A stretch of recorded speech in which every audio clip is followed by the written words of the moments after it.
علیکم، کیسے ہیں آپ سب؟ امید اللہ کے حکم اور کرم سے ٹھیک ہوں گے۔ اللہ تعالی ہم سب کو ایمان کی بہترین سے بہترین حالتوں میں رکھے اور ہم تک آنے والے ہر شر کو اچھائی میں بدل دے اور ہمارا خاتمہ ایمان پہ کرے اور ہمیں اپنے نیک صالح جنتی بندوں میں شامل کرے، آمین ثم آمین۔ ہمارا آج کا ٹاپک ہے دعا کروں یا وظیفہ۔ کیا ہوتا ہے؟ لوگ آتے ہیں پوچھتے ہیں شادی نہیں ہو رہی، وظیفہ بتا دیں، جاب نہیں مل رہی، وظیفہ بتا دیں، قرض نہیں اتر رہا، وظیفہ بتا دیں، میرا فلانا کام نہیں ہو رہا، وظیفہ بتا دیں، گناہوں کو بخشوانا ہے، وظیفہ بتا دیں۔ آج ہم لوگ ہر چیز کا شارٹ کٹ چاہتے ہیں کیونکہ ہمیں ہر چیز انسٹنٹ چاہیے۔ صبر کرنا ہمیں بہت مشکل لگتا ہے۔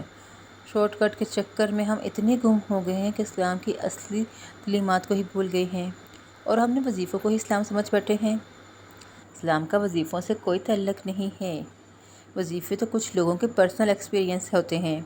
اگرچہ وظیفہ کرنا غلط نہیں ہے لیکن یہ ٹھیک بھی تو نہیں ہے نا، کیونکہ ہر انسان کے تجربات الگ الگ ہوتے ہیں۔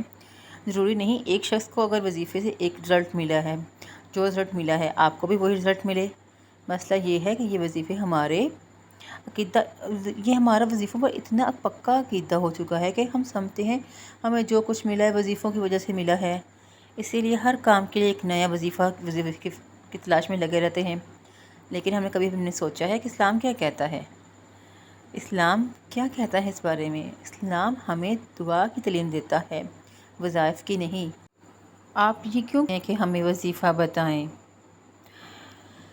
آپ کیوں کہتے ہیں کہ ہمیں وظیفہ بتایا جائے؟ آپ بھی کیوں نہیں کہتے کہ ہمیں فلان کام کے لیے نبی کریم صلی اللہ علیہ وسلم کی دعا بتائیں؟ ہمارے نبی صلی اللہ علیہ وسلم نے اس موقع پر کون سی دعا کی تھی؟ کیا نبی صلی اللہ علیہ وسلم نے رشتوں کے لیے، قرض سے نجات کے لیے، کمانے کے لیے، گناہوں کو بخشوانے کے لیے کوئی دعا نہیں سکھائی؟ لیکن ہم دعا کیسے مانگیں؟ ہم بہت گناہ گار ہیں، ہماری دعا کہاں قبول ہوگی؟ ہم لوگ یہ کہہ دیتے ہیں۔ جانتی ہیں آپ کو دعا کرنا مشکل کیوں لگتا ہے؟ کیونکہ آپ اللہ تعالیٰ سے فارمیلٹی میں مانگتی ہیں۔ آپ اپنے بیسٹ فرینڈ کے ساتھ تو بہت انفارمل ہوتی ہیں اور اللہ سے مانگتے ہوئے آپ کو حیا آتی ہے۔ اللہ پاک نے سورۃ بقرہ میں فرمایا ہے، جب میرے بندے میرے بارے میں آپ سے سوال کریں تو آپ کہہ دیجئے میں بہت قریب ہوں، ہر پکارنے والے کی پکار کو جب وہ مجھے پکارتا ہے میں قبول کرتا ہوں۔ اللہ نے کی قرآن میں کہا ہے اور اللہ کا کہا ہوا ہر وعدہ سچا ہے۔ اللہ تعالیٰ تو آپ کو بغیر مانگے بھی آپ کی ضرورت پورا کر سکتا ہے، مگر اللہ کو اپنے بندوں کا مانگنا بہت پسند ہے۔ اللہ تعالیٰ سے جب بھی دعا مانگی جائے تو وہ بہت خوش ہوتا ہے۔ وہ تو الوہاب ہے، بہت زیادہ عطا کرنے والا ہے۔ اللہ تعالیٰ نے سورۃ مومن میں فرمایا ہے، تمہارے رب کا فرمان ہے کہ مجھ سے دعا کرو میں تمہاری دعا قبول کروں گا۔ جب بھی دعا مانگیں یقین کے ساتھ مانگیں، میری دعا ضرور قبول ہوگی، کیونکہ آپ اس ذات سے دعا مانگ رہے ہیں جو ان اللہ علی کل شیء قدیر، جو ہر چیز پر قادر ہے۔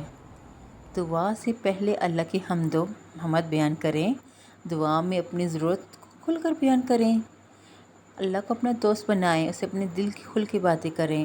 دعا میں ایسا نہ کہیں کہ اللہ اگر تو چاہے تو عطا کر دے یا چاہے تو نہ کرے، کیونکہ اللہ کو کوئی مجبور نہیں کر سکتا، بلکہ یقین سے مانگیں۔ دعا کی قبولیت کے خاص اوقات میں، یعنی کہ تہجد کے وقت، سجدوں میں، فرض نماز کے بعد دعا مانگیں۔ اذان کے بعد بھی دعا قبول ہوتی ہے۔ دعاؤں کو مسلسل مانگتے رہیں، اللہ سے اچھا گمان رکھیں۔ نبی صلی اللہ علیہ وسلم نے ہمیں ہر موقع پر دعاؤں کی تعلیم دی ہے۔